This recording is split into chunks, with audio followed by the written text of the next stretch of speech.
할렐루야. 네, 지난밤 안녕히 잘 주무셨습니까?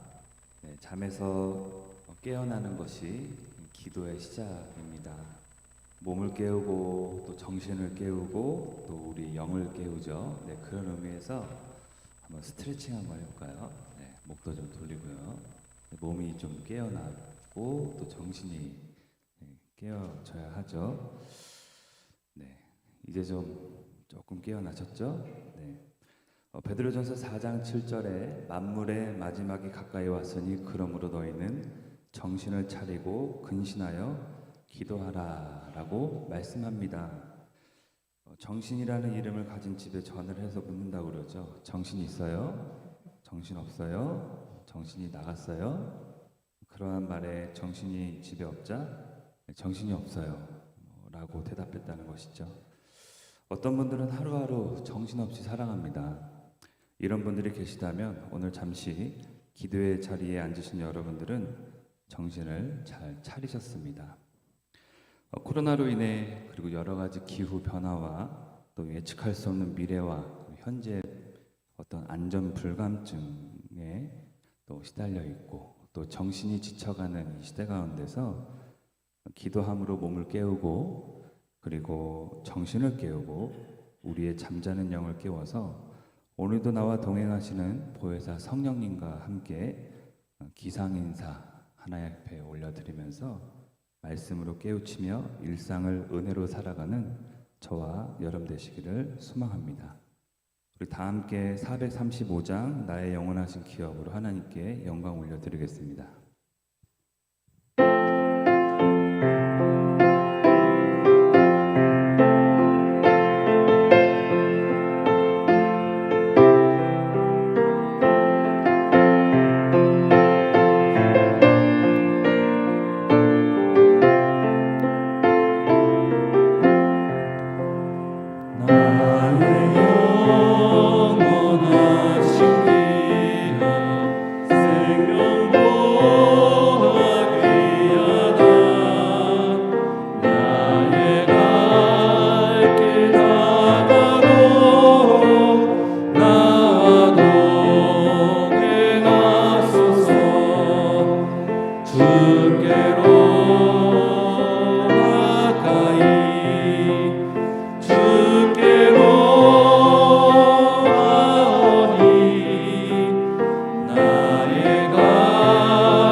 시간 함께 합심 기도하기 원합니다. 하나님, 오늘도 새벽 기도회 가운데 은혜를 부어 주시옵소서. 또한 말씀 주신 목사님과 또한 여러 가지 기도 제목들을 위해서 나라와 교회와 가정과 개인의 기도 제목들을 위해서 함께 기도하시겠습니다.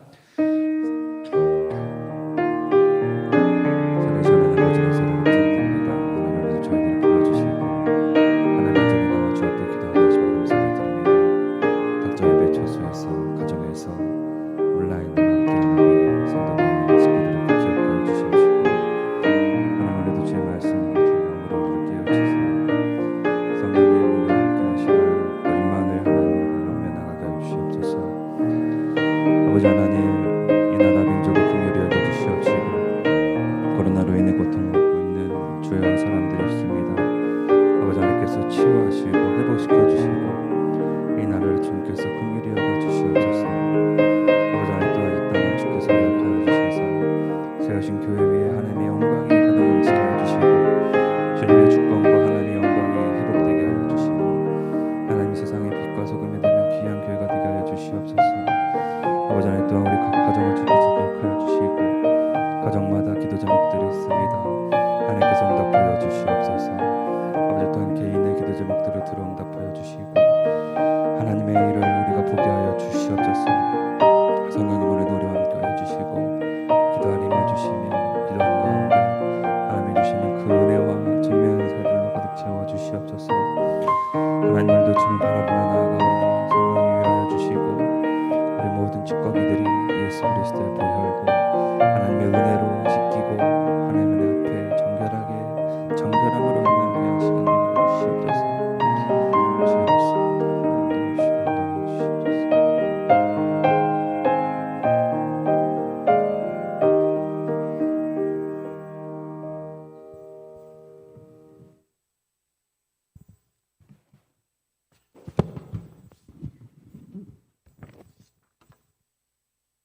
기도하시겠습니다.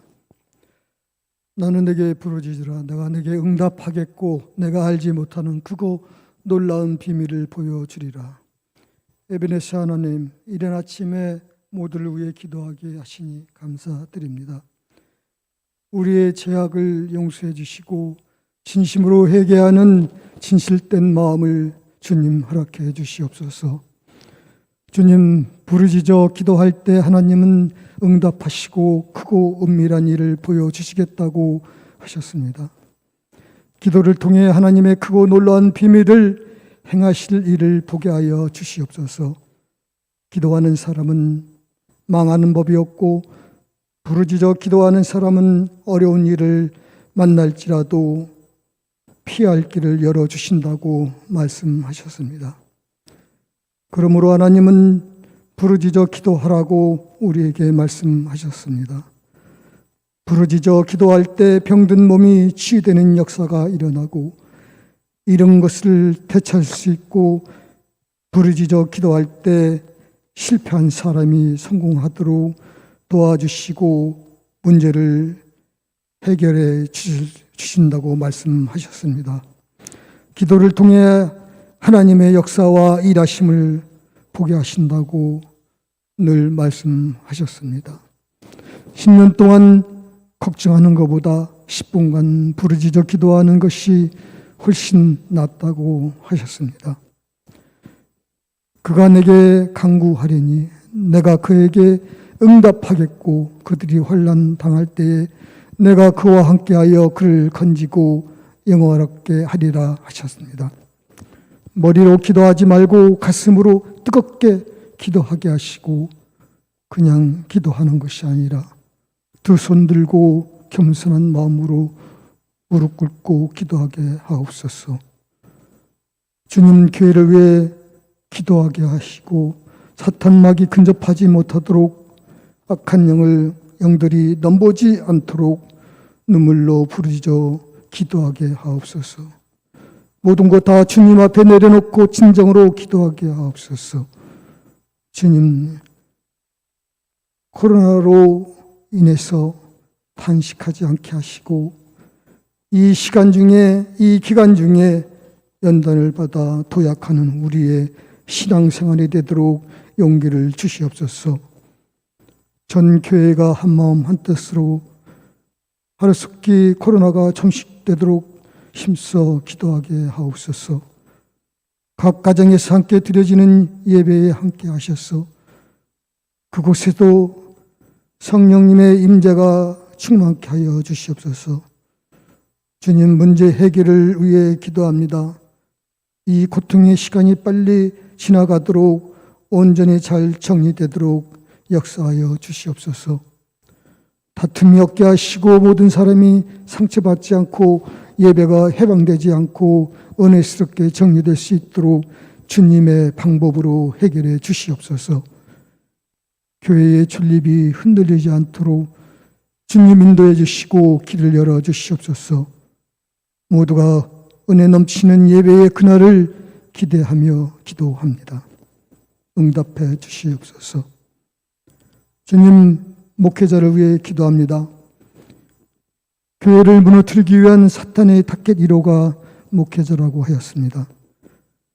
목회자는 기도를 많이 받아야 하는 위치에 있고, 목회자는 영적 전쟁이요 영적 전쟁의 승리는 중보 기도에 달려 있다고 했습니다. 우리 모두가 중보 기도자가 되어 목회를 잘 감당할 수 있도록 기도하게 하여 주시옵소서. 말씀으로 인도하시는 목사님을 기억하시고 좋은 영의 양식을 공급할 수 있도록 믿음과 하늘의 능력을 내려 주옵소서. 영육간에 강건하게 하시고 성령 충만케 하셔서 이 악한 세태 속에서 어린 양떼들을 풍성히 먹일 수 있도록 지혜와 능력과 권세를 내려 주시옵소서. 강단에서 주의 말씀이 선포될 때마다 주님만 드러나게 하옵소서. 주님, 목사님을 내조하며 자녀들의 양육을 위해서 드려지는 사모님들의 기도를 들어주시고 기도의 내조자로 굳건히 세워주시옵소서.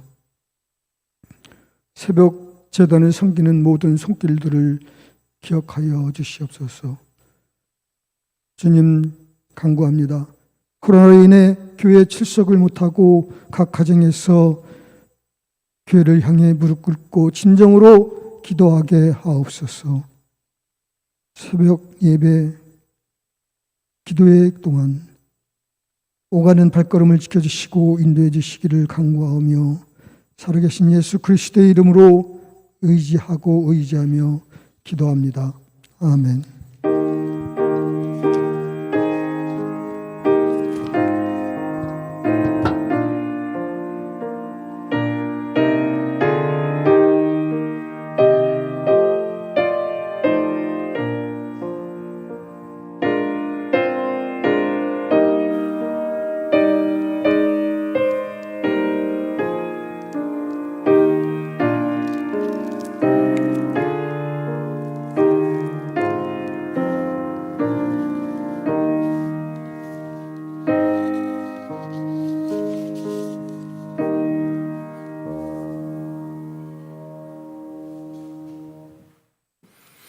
오늘 교독할 하나님 말씀은 이사야 7장 1절로 17절까지의 말씀입니다.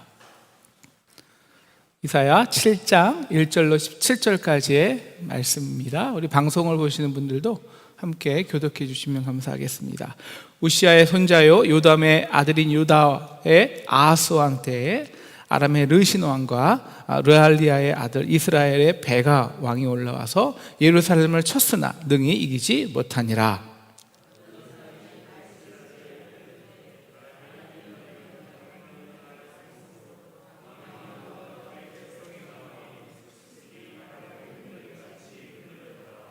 그때 여호와께서 이사야에게 이르시되 너와 내 아들 아숨은 윗못 수도 끝 세탁자의 밭 큰 길에 나가서 아하스를 만나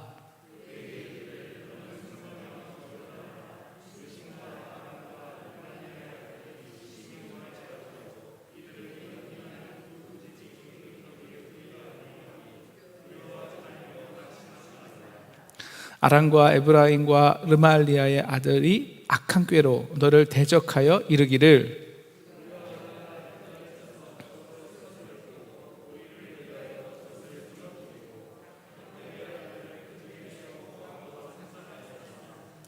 주 여호와의 말씀이 그 일은 서지 못하며 이루어지지 못하리라.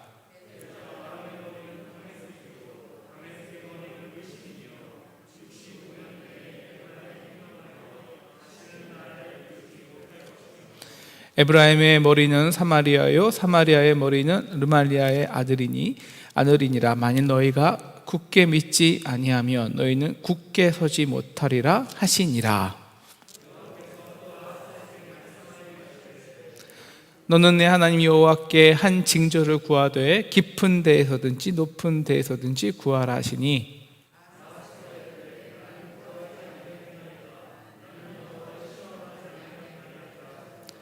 이사야가 이르되 다윗의 집이여 원하건대 들을지어다. 너희가 사람을 괴롭히고서 그것을 작은 일로 여겨 또 나의 하나님을 괴롭히려 하느냐.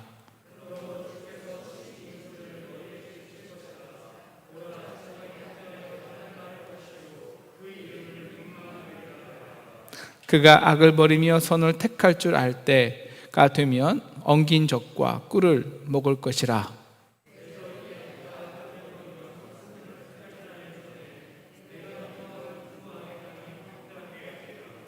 여호와께서 에브라임이 유다를 떠날 때부터 당하여 보지 못한 날을 너와 내 백성과 내 아버지의 집에 임하게 하시리니 곧 아수르 왕이 오는 날이니라. 아멘. 우리 이사야는요, 성경 중에 정말 보고입니다. 이사야를 모른다는 것은 성경 중에 반을 모르고 지나간다는 거예요. 특히 이사야는 구약의 내용과 신약을 연결해 주는 말씀이기 때문에 대부분의 사람들이 이사야의 내용 한번 읽었더라도 잘 내용이 모르지 않습니까? 이사야의 내용을 거의 모르고 신앙생활을 합니다. 어쩌면 껍데기만 할 수 있다는 거예요. 오늘 우리가 기도하기는 꼭 여기 나온 이사야 그 안내 말씀을 꼭 읽어주시고요. 오늘 성경 우리 말씀 전에 꼭 오늘의 말씀을 깊이 읽어주시고 이번 기회에 이사야를 꼭 이해해서 또 말씀을 받아서 우리 상동에게 여러분에게 하나님의 가정에게 주시는 놀라운 하나님의 축복을 부여지 않는 저와 여러분되었으면 좋겠습니다. 이 우시야 왕이 죽었고요. 그 다음에 이제 아하스가 왕이 되었습니다. 아하스라고 하면요, 여러분 우상 숭배자라고 생각하시면 됩니다. 오늘 말씀을 이해하려면 당시의 이제 국제 정세를 우리가 이해해야 되는데요. 신흥 강대국인 아수르가 막 강성하기 시작합니다. 그리고 전통적인 강호 아람, 그러니까 우리 지금 말은 이제 시리아죠. 그러니까 시리아가 아수르의 위험에 이제 맞서게 되는 거예요. 그래서 연합 전선을 피는데요. 시리아가 에브라임과 북이스라엘과 연합을 하게 됩니다. 그리고 이제 유다 아하스 왕에게도 너 우리 연합하자라고 하는 거죠. 그런데 이 아하스는 그 연합하자는 말에 이렇게 갈팡질팡하는 거예요. 왜냐하면 아수르의 눈치를 보기 때문입니다. 그러자 아수르 아람 왕 르신과 북이스라엘 베가 왕이 이 애 아하스 안 되겠다 하고 아하스를 제거하고 그들의 입맛에 맞는 다른 유다 왕을 세우려고 이제 쳐들어오는 거죠. 아하스가 이번에는 간신히 막아냈습니다. 그런데 이번에는 이 아람과 그 다음에 북이스라엘과 에브라임까지 동맹해서 예루살렘을 자기를 치러 온다는 거예요. 그러니까 이건 죽을 목숨입니다. 이것까지 버틸 자신이 없거든요. 얼마나 이 왕의 마음이 두려운지 2절을 보면 숲이 바람에 흔들린 같이 흔들린다고 나와 있습니다. 여러분, 이것이 우상 숭배자들의 특징이죠. 정말 요동치는 겁니다. 흔들리는 겁니다. 그래서 여기저기, 왜냐하면 하나로, 우상 숭배는 하나로 만족할 수 없거든요. 의지될 수 없거든요. 그러니까 여기저기 요동치며 왔다 갔다 하며 의지하며 다니는 것입니다. 하나님이 이 모습을 보시고 이사야에게 너 아하스에게 가서 전하라는 겁니다. 왜 그렇게 여기저기 의지하고 다니고 뛰어다니느냐. 자중하라, 조용하라. 도대체 너에게 나란 존재는 뭐냐. 이 나라에 하나님이 없어서 그렇게 왔다 갔다 뛰어다니냐. 야, 그들이 아무리 연합을 해도 큰 군대를 일으켜도 그것은 연기나는 부지갱이에 불과하다라는 거예요. 물론 저 멀리서 군대가 막 뭔지 일으키며 흩날릴 때 두렵겠죠. 그러나 그것은 마치 부지갱이가 가만 놔두면 이 연기만 그냥 온 집안에 가득하지 않습니까? 그런데 그냥 그것 때문에 야 큰일 났다, 불났나 보다, 그거 난리 피우면 더 큰일 난다는 거예요. 그냥 문 열어놓고 가만히 기다리면 그 연기는 자연히 싹 없어진다는 거예요. 그러니까 아스야, 그 인간의 연합이란 건, 사람의 공격이라는 건 본질적으로 부지갱이 연기 같은 거야. 다 사라질 거라고. 그래서 7절, 사람의 연합, 그 사람의 일은 서지 못하며 이루지 못하리라. 그러니까 9절 말씀입니다. 굳게 믿어, 믿음을 가져. 그렇지 않고 흔들리고 불안해서 이 사람 저 사람 막 이렇게 불러 도움 청하면 마치 그 두 부지갱이가로 인해서 집안 전체를 불태우는 꼴이라는 겁니다. 여러분, 오늘 이 하나님의 말씀이 굉장히 마음에 확 와닿지 않습니까? 이 정도면 이제 알아차려야죠. 그런데 아하스는 이 말을 들어도 불안한 거예요. 그러니까 하나님이 참 어떡하냐. 그래서 아하스에게 야, 이 믿음이 없는 사람아, 내가 너 징조를 구하라. 높은 데든지 낮은 데들이 징조를 구해봐. 그러니까 아하스가요 13절에 보니까 이 징조마저도 거부합니다. 만약 하나님이 정말 확실한 징조를 주잖아요. 그러면 이제 우리는 그 하나님을 정말 믿고 신뢰해야 되거든요. 그런데 아하스는 다 계획이 있었습니다. 이미 보이지 않는 하나님을 의지함으로 감당해야 하는 불편한 것보다 그냥 아수르에게 은금 주고 도와달라고 하면 그냥 순식간에 해결될 수 있는 문제거든요. 그래서 지금까지 아수르와 관계를 잘한 것이고요. 이사야가 정말 기가 막힌 거예요. 야, 너 정말 하나님 힘들게 하는구나. 그래서 하나님이 아예 하나님의 징조를 선포해 버리십니다. 이게 유명한 14절입니다. 보라, 처녀가 잉태하여 아들을 낳을 것이요 그의 이름을 임마누엘이라 하리라. 이거 우리 마태복음에 나온 얘기 아니에요? 예수님에 대한 징조 아닙니까? 맞아요. 그래서 자칫 많은 사람들이 오늘 말씀을 그 신약의 관점으로만 해석해서 오늘 말씀의 깊은 의미를 전혀 모를 때가 많습니다. 오늘 말씀은 먼저 구약의 이사야의 그 임마누엘의 의미를 제대로 알아야 어떻게 1세기의 그 믿음의 사람들이 그 구약의 이야기를 예수님의 십자가와 부활을 경험한 뒤에 어떻게 그 예수님의 그 신약의 구원의 징조로 받아들이고 확장했는지를 이해할 수가 있습니다. 자, 일단 이 아하스에게 주신 이 임마누엘의 징조는 좋은 징조일까요? 나쁜 징조일까요? 우리 신약에서는 좋은 징조죠. 그런데 우리가 문맥상은 좋은 징조가 아니잖아요. 그죠? 여러분, 여기서 나온 처녀란 말은 히브리어 말로 알마라고 하는데요. 이것은 아이를 낳지 않는 처자, 결혼을 했거나 결혼을 안 했거나 아직 아이를 낳지 않는 처자를 다 처녀 알마라고 합니다. 그래서 이 처녀의 아들이 누구냐? 구약에서 아들 누구냐? 학자마다 의견이 분분한데요. 혹은 이사야의 아들이다, 혹은 히스기야의 아들이라 분분합니다. 그런데 중요한 것은 이 처녀의 아들이 누구냐가 중요한 게 아니에요. 그건 성경의 관심이 아니에요. 중요한 거는 그 아이가 선과 악을 구별할 때쯤입니다. 보통 그러니까 악이 아니라 선을 선택할 시기예요. 보통 한 4년 유치원쯤 들어가면 아이들이 선악을 좀 구분하거든요. 그래서 악보다 선을 선택해야지 하는 마음이 이제 한 4년, 이제 한 4년 정도 되면 이제 듭니다. 그러니까 이 한 4년 안에 16절, 내가 미워하는 두 왕, 그러니까 아람 왕과 이스라엘 왕이죠. 그 땅이 황폐하게 될 거라는 것입니다. 그리고 유다는 회복되고 백성들은 엉긴 적과 꿀을 먹는 축복을 얻게 된다는 것입니다.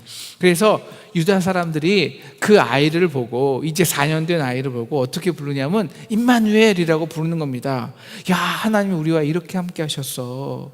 그래서 저 적국을 물리쳐 주시고 우리에게 이렇게 축복을 주셨어 라고 고백한다는 거예요. 자, 근데 좀 이상하지 않습니까? 그죠? 이 임마누엘의 징조는 별로 좋지 않은 징조라 그랬는데, 왜? 그러면 좋은 징조 아니에요? 근데 여기에 임마누엘의 이중적 구조가 있습니다. 이중적 구조. 그것은 사실 이스라엘 백성들의 이중적 외식적 예배를 고발하기 위한 아주 깊은, 아주 고도의 전략적인 이 말씀이에요. 여러분, 열왕기상 16장에 보면요, 열왕기 하 16장에 보면요, 이 아하스 왕이 그 거룩한 성전에서 은금을 다 벗겨내요. 그거를 가져다가 그 이스라엘 왕, 그 아수르 왕에게 다 갖다 줍니다. 그러면서 아수르 왕이요, 나를 이 아람과 이스라엘 왕에게서 구원하소서. 그럼 제가 평생 당신의 종으로 섬기겠나이다. 그래서 아수르 왕이 쳐들어옵니다. 그래서 아람 왕 르신을 죽이고 이스라엘을 치는 거예요. 그 아수르 왕 덕분에 사실 유다가 잠깐 동안은 다시 젖과 꿀을 먹기는 합니다. 아니, 그러면은 왜 나에게 임마누엘이라 하냐는 거예요. 하나님이 우리와 함께 하셨다. 야, 그거 내가 너와 함께 있냐? 그 아수르 왕이 함께 있지. 그럼 아수르 왕께 감사해. 왜 나에게 감사해? 라는 겁니다. 혹시 그거 그냥 그래, 나는 그래도 하나님 잘 믿고 있어. 그 임마누엘의 고백이 외식 아니더냐? 너의 종교 생활을 정당화하기 위한 고백 아니냐? 하는 겁니다. 사실 우리도 뭐 그런 거 있지 않습니까? 큰 위기를 만나고요, 큰 문제가 생겨요. 그럼 우리는 다 계획이 있습니다. 그래서 인간적인 방책을 생각하기도 하고 그 문제를 풀어줄 힘 있는 사람을 찾아다니기도 합니다. 그래서 문제가 다 해결됐어요. 그럼 우리 뭐 하죠? 그 다음 주일날 교회에 와서 임마누엘 하나님 우리와 함께 해주셔서 감사합니다, 감사헌금 내고 할렐루야 할 때가 우리도 조금 있지 않습니까? 그 이중성을 고발하는 거예요.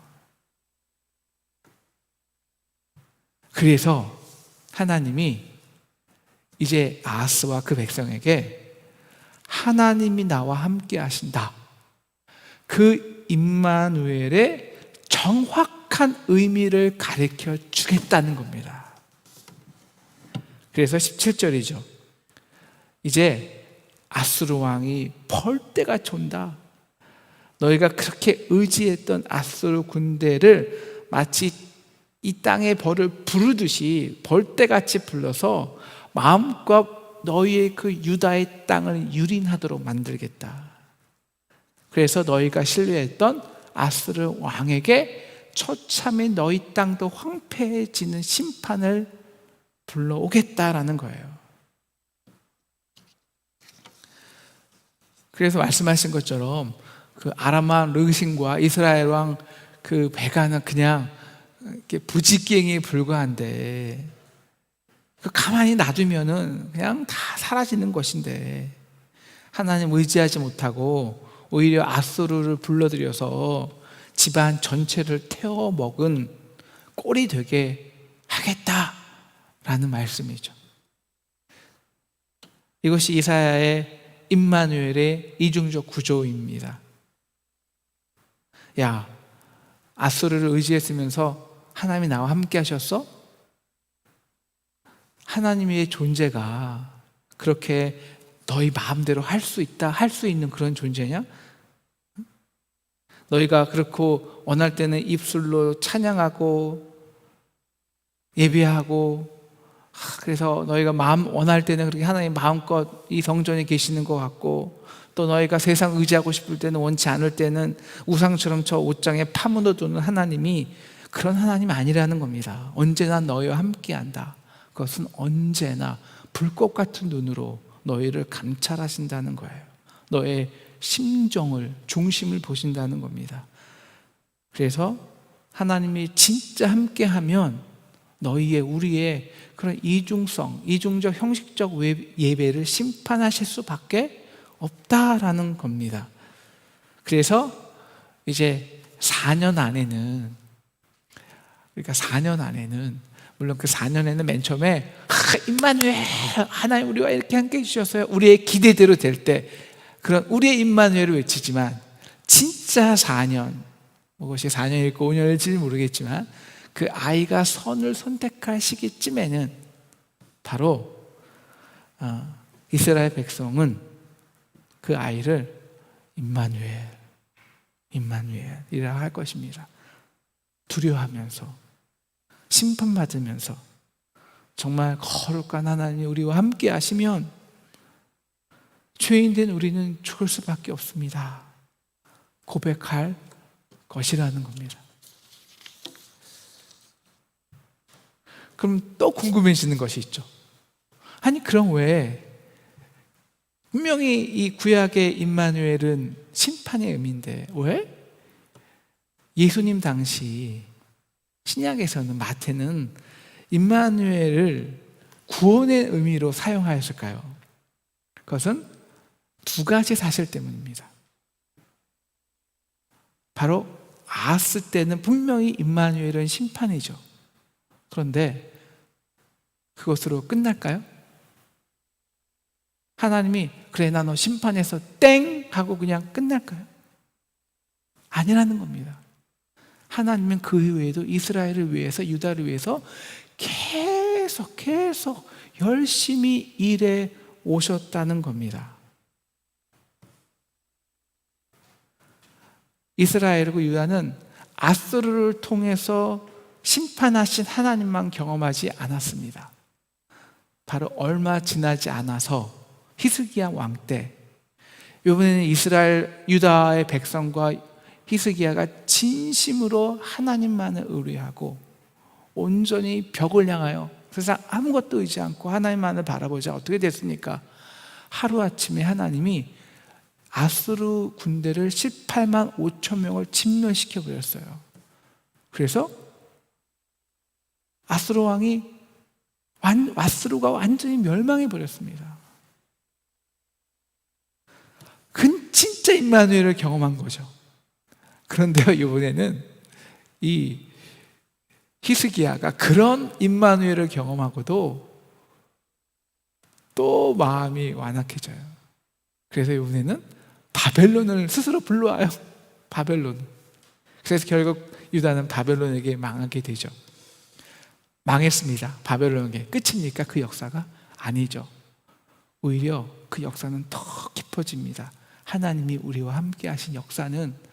그래서 그 다음에 누가 나옵니까? 예레미야가 나오죠. 예레미야가 눈물의 선지자입니다. 이것은 하나님이 어떻게 멸망당하고 고통당한 유다 백성들에게 바벨론에서 이제 우리는 끝이야. 아니, 너는 끝이 아니야. 왜? 내가 너희를 위해서 지금 울고 있거든, 아파하고 있거든.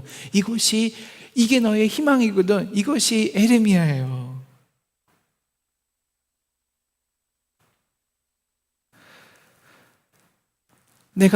나는 임마누엘이야. 내가 너희와 함께하면 우리의 죄와 우리의 이중성과 우리의 허물은 다 드러납니다. 하나님은 거룩한 하나님이고 공의의 하나님이라 그 죄를 없이 할 수는 없습니다. 그래서 심판합니다. 그래서 너희가 이제는 이제 끝이다 한탄하며 절망할 때, 그때도 나는 예레미야의 하나님, 눈물의 하나님으로 너희 아픔과 눈물에 함께 임마누엘 하겠다라는 겁니다. 그렇게 충분히 아픈 후에, 충분히 눈물 흘린 후에 비로소 나로 하여금 너희의 구원을 위해 일하게 하겠다라는 겁니다. 그래야 정말 내가 사랑이라고 말할 자격이 있지 않는가 라는 것입니다. 그래서 그 수많은 역사 동안 심판과 심판 후의 고통과 아픔 속에 함께 하신 임마누엘의 하나님, 바로 그 하나님이 계셨기에 마태는 이제 그 임마누엘을 진짜 구원으로, 구원의 징표로 보는 거예요.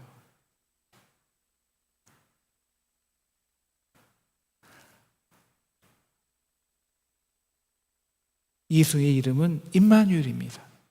구원자의 이름은 임마누엘이에요. 이것은 진짜 구원자는 우리를 어떻게 구원하시는가를 말해줍니다. 그 이름에. 하나님은 우리를 구원하시는데 어떻게 구원하시냐? 우리와 함께 하심으로 구원합니다. 역사가 있다는 거예요. 여러분, 우상과 진짜 하나님의 차이는 이거 딱 하나입니다. 역사가 있느냐? 역사가 있느냐? 그렇게 하나님이 바벨론에 팔린 유다 백성을 찢기고 상한 유다 백성보다 더 갈기갈기 찢기 심정으로 그 눈물로 아파하심으로 함께 하셨습니다. 그것이 구원의 과정이에요. 그리고 결국에는 그 구원의 완성을 크리스마스 때 오신 예수의 그 십자가의 사건으로 성취하시는 겁니다. 그렇게 자신의 아들을, 그 아들의 몸을 십자가에서 찢어내심으로, 그리고 자신의 마음을 찢어내심으로, 그렇게 한없는 눈물로 우리의 구원을 완성하십니다. 예수님이요. 그래서 여러분, 그래서 신약은요, 구약 없이는 이루어지지 않아요. 구약의 하나님 없이는 절대 신약의 하나님이 있을 수가 없습니다. 예수님이 언제 그냥 얘들 한번 내가 구원해 볼까? 하고 그냥 갑자기 나타나신 게 아니라는 거예요. 아하스, 임마누엘은 인간의 죄에 심판하시는 하나님이지만, 그 심판이었던 아하스의 임마누엘이 예수님의 임마누엘이 될 수 있었던 이유는, 이스라엘 백성들이, 유다 백성들이 그들의 역사 속에서 자신들의 죄악과 함께 하신 하나님을 경험했기 때문입니다. 그 역사의 정점으로서 우리의 죄를 지신 아들의 몸으로 우리의 죄를 심판하시고 정죄하신 십자가 사건을 경험했기 때문입니다. 그 이후에 마태가 이 아하스의 임마누엘, 보라 처녀가 잉태하여 아들을 낳을 것이니, 이것을 심판의 의미에서 구원의 의미로 확장시킨 것입니다. 그래서 이 누가는 목자들에게 너희를 위해 구주가 나셨다라고 말하며 그 징조로, 그 징표로 강보에 쌓여 누워있는 아기를 보라는 거예요. 이것이 표적이라는 거예요. 왜 이 구원이 너희를 위한 구원인지, 너희와 함께하기 위한 구원인지, 왜 너희의 그 가난함, 찢어지는 가난함, 그 연약함, 그 더러운 죄와 함께하기 위해서 오셨기 때문에, 그래서 너희를 위한 구주가 될 수 있다는 겁니다. 그래서 그 왕은 가장 찢어지는 마구간에서 태어나야 됐고요. 그래서 그 왕은 가장 더러운 말 구유에서 태어났고요. 그래서 그 왕은 가장 연약한 아기로 오신 것입니다. 우리와 함께하기 위해서. 우리 인간의 역사에도 반드시 범죄함의 역사가 있습니다. 그것은 개인, 가정, 교회 마찬가지입니다. 아스의 임마누엘이 임재하면 그 임마누엘은 우리의 허물과 죄와 그리고 우리의 외식적인 그 모든 이중성을 다 고발합니다. 그 결과 우리의 삶과 가정과 나라는 아수르로 인해, 바벨론으로 인해 황폐하게 됩니다. 그럼 아파할 수밖에 없죠.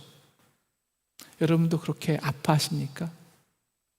코로나19는 우리에게 아하스의 임마누엘입니다. 그러나 임마누엘의 역사는요, 결코 아하스로 끝나지 않습니다. 우리는 반드시 그 역사를 지나서 예수님의 임마누엘까지 경험해야 합니다. 어떻게 경험할 수 있을까요? 사랑하는 상동 성도 여러분, 오늘 저는 이 말 한마디 하기 위해서 지금까지 달려온 것입니다. 우리 132년의 역사가 있잖아요. 이제 우리 그 역사를 이어가야 합니다.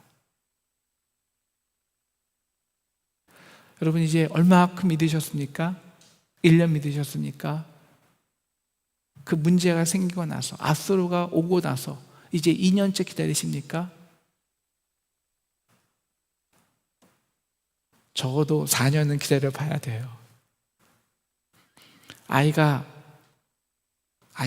악이 아니라 선을 판단하기 위해서는 적어도 4년이 필요해요. 이것이 심판인지, 이것이 악인지, 하나님이 협력해서 선을 이루실지, 우리가 적어도 4년은, 이제 이게 인간적인 4년이죠. 5년은, 10년은 하나님의 때를 기다려야 합니다. 아무것도 안 하는 게 아니라 역사를 이어가야 해요. 하나님은 우리를 구원하시기 위해서 예수를 보내시기까지 몇천 년 동안 우리의 인간의 연약함과 허물을 감당하시고 인내하시고 함께 오셨습니다. 우리도 좀 더 기다려야 되는 것 아닐까요? 그래서 그냥 우리가 지금 심판당한다고, 두렵다고, 힘들다고 바로 그냥 아수르에게 달려가서 부지갱이로 집안 전체를 태우기보다는 우리의 죄악에 아파하신 그 하나님의 눈물에 참여해야 하지 않을까요? 그렇게 하나님이 임마누엘 하실 때, 우리의 죄가 드러나고 폭로될 때 함께 이 제단에 와서 함께 눈물 흘리고 아파하고 통회하는 눈물의 역사가 있어야 하지 않을까요? 그래서 하나님은 우리에게 계속 초청하시는 겁니다. 나와 대면하자. 나와 변론하자. 너의 죄가 주홍빛 같을지라도 양털같이 희리니. 아스의 임마누엘이 예수님의 임마누엘이 되기까지는 역사가 필요합니다. 특별히 거룩하신 하나님과 대면하는 역사가 필요합니다. 그래서 우리의 형식적인 예배와 우리가 맺은 들포도와 허물이 드러나는 역사가 필요합니다. 인간적으로 의지했던 아수르에게 배반당하고 황폐해지는 역사도 있을 것입니다. 우리 상동교회는 그 역사의 끝자락에 있습니다. 이제 매일 이 아침 제단에 나와 우리 상동을 위해 눈물 흘리시는, 그리고 아파하시는 하나님의 아픔에 함께 아파하고 눈물 흘리는 저와 여러분 되기를 주님의 이름으로 축원합니다. 그래서 132년 상동의 역사 속에 다시 한번 하나님이 우리와 이렇게 함께 하셨다, 세상에 그 구원을 선포할 수 있는 저와 여러분 되시기를 주님의 이름으로 축원합니다. 우리 함께 오늘 말씀 생각하시면서 기도하겠습니다. 하나님, 132년 하나님께서 이 상동과 함께 해 오셨습니다. 하나님, 우리가 이 위기 속에, 이 코로나 시기 속에, 그리고 경제적으로 건물의 위기와 그리고 세대의 위기와 이 역사의 단절 앞에 하나님, 우리가 이 역사의 단절로 끝내지 않고 역사를 이어가기 위해서 우리의 새로운 여호와의 싹이 이 땅에 자라며 새로운 세대가 자라고, 그래서 이 위대한 상동의 역사, 선교 역사를 이어가기 위해서 하나님, 우리 이 시간 하나님이 주신 역사, 특별히 이 제단에 나와서 눈물 흘리고 함께 아파하는 이 역사를 이어가게 하여 주시옵소서. 우리 함께 기도하겠습니다. 하나님 아버지, 감사합니다. 오늘 말씀을 통해서 아버지 132년 동안 우리 상동의 역사와 함께 하신 그 하나님과 아버지 함께 하기를 원합니다. 아버지, 하나님의 구원이신 것은 하나님이 우리와 함께 하기 때문입니다. 하나님은 그냥 우리가 원할 때만 함께 하신 것이 아닙니다. 우리가 죄악에 있을 때, 우리가 허물에 있을 때, 우리가 아파할 때 하나님은 그렇게 수십 년, 수천 년, 수백 년 동안 우리 인간의 허물과 아픔과 연약함의 역사에 함께해 오셨습니다. 하나님, 우리 상동의 역사에 함께 하시고 우리 가정의 역사와 함께 하시고 아버지 나의 역사에 함께 하여 주시옵소서. 우리가 잘 될 때나 안 될 때나 고난 중에 있을 때나 하나님, 우리가 주의 축복 중에 있을 때나 우리가 더 겸손하게 이 자리에 와서 우리가 눈물 흘리고 감사하며 기도함으로 하나님 아버지, 이 땅에 그 아스의 임마누엘을, 예수의 임마누엘, 하나님이 우리와 이렇게 함께 하셨다. 하나님이 함께하면 우리의 죄와 우리의 허물은 다 드러나지만 그러나 그 속에서도 눈물 흘리시고 아파하시는 그 하나님을 부여잡고 함께 눈물 흘리고 함께 아파하고 함께 동행에 자복하여서 아버지, 우리도 우리의 죄를 이미 십자가에 승리하시고 아버지 세상을 이겨오신 그 예수 그리스도의 승리의 역사까지 함께 할 수 있는 저희 상동교회 되기를 간절히 기도합니다. 하나님, 새 역사를 이루어 주시옵소서. 새 땅을 허락하여 주시옵소서. 새 예루살렘을 허락하여 주시옵소서. 아버지, 새 하늘과 새 땅을 우리 가정에, 우리 자녀에게, 그리고 이 교회에게 허락하여 주시옵소서. 아버지, 새 땅의 역사, 새 하늘의 역사, 새 예루살렘의 역사까지 우리가 이 상동에서 함께 기도하고 눈물 흘리며 하나님과 동행하는 저희 되게 도와 주시옵소서. 예수님의 이름으로 기도했습니다. 아멘. 오늘 우리 귀한 제단에 헌금하신 분들이 있습니다. 이훈자 권사님, 홍숙백 권사님, 조기분 권사님, 우리 강동선 권사님, 곽순희 권사님, 그리고 박예순 권사님 함께 귀한 성전의 예물을 바치셨습니다. 이 시간 우리 잠시 우리 성도들을 위해서 함께 중보하겠습니다. 우리 이훈자 권사님 건강을 회복하기 위해서 기도해 주시고요. 우리 홍숙백, 우리 조기분 권사님 건강 회복과 자녀의 앞길을 위해서 기도 요청해 오셨습니다. 함께 기도해 주시고, 우리 곽순희 권사님의 건강과 우리 강동상 권사님 사업을 위해서 기도해 주시고, 우리 김성중 장로님, 우리 코로나가 사라지고 우리 교회 모든 예배자들이 함께 모여서 예배하도록 우리 기도 중보해 주셨습니다. 우리 함께 우리 오늘 기도 요청해 주신 분과 특별히 생각하시는 우리 성도들을 위해서 함께 중보하고 우리 축도하고 예배 마치겠습니다. 하나님 아버지, 감사합니다. 오늘 우리 사랑하는 성도들을 위해서 중보 기도합니다. 우리 이훈자 권사님, 우리 건강이 회복되도록 함께하여 주시고, 아버지 주님께서 특별히 우리 이훈자 권사님의 삶 속에 들어가셔서 아버지가 연약함을 만져주시고 함께 하시고 예수님의 피 묻은 손으로 치료하여 주시옵소서. 우리 조기분 권사님도 건강 회복과 우리 자녀 앞길을 위해 기도하고 있습니다. 하나님, 우리의 믿음이 우리 세대에서 끝나지 않고 우리 자녀 세대까지 역사하고 이어가도록 도와주시고, 하나님 또한 우리 곽순희 권사님, 강동상 권사님 또한 건강한 사업장을 위해 기도합니다. 특별히 이 시간 우리 상동의 모든 사업장 위해 기도합니다. 하나님, 코로나19 가운데 황폐해지고 정말 이것이 언제 끝날까 두렵지만, 그러나 이것이 끝이 아니라 아버지, 이 코로나19를 통해서 오히려 이 심판의 하나님이 구원의 하나님으로 바뀌어질 그 날을 위해서 우리 귀한 성도님들 더 믿음으로 굳게 하여서 아버지, 정말 부지깽이까지 힘들어하고 아파하고 정말 혼돈하지 않고 더 믿음으로 굳세게 담대히 이 어려움을 감당하는 우리 귀한 우리 모든 성도들에게 도와주시옵소서. 우리 김성준 장로님의 기도같이 이 코로나가 사라지고 교회에서 모든 예배자들이 함께 모여 예배할 수 있도록 하나님 이 코로나 종식이 빨리 이루어질 수 있도록, 무엇보다 우리 모든 성도가 함께 예배할 수 있도록 주여 조속히 그 임마누엘 역사를 우리에게 허락하여 주시기를 간절히 기도합니다. 지금 우리를 위해서 십자가에 돌아가신 예수 그리스도의 크신 은혜와 하나님 아버지의 무한하신 사랑하심과 성령님의 감화 감동 역사하심이 이제 아하스의 임마누엘에서 예수님의 임마누엘까지 하나님과 동행하기 원하는 우리 귀한 상동의 모든 성도들 위해 지금부터 땅 끝까지 함께하기를 간절히 기도하고 축원하였습니다. 아멘.